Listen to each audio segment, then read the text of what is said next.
Alright, so we're taking some footage of the dial indicator on a 600 by 400 millimeter hotbed that's just been machined on our CNC with our Hyrel3D software.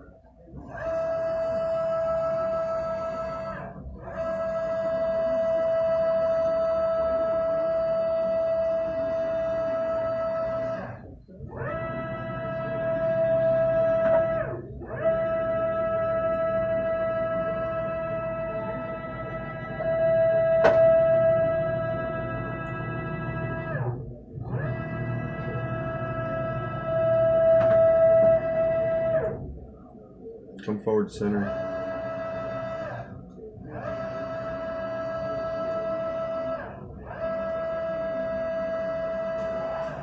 Alright.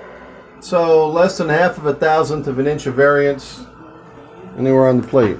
Yep. Oh my god, that's the Hyrel3D software. It's running our CNC too. Yes. That's amazing. Works nicely that way. It does.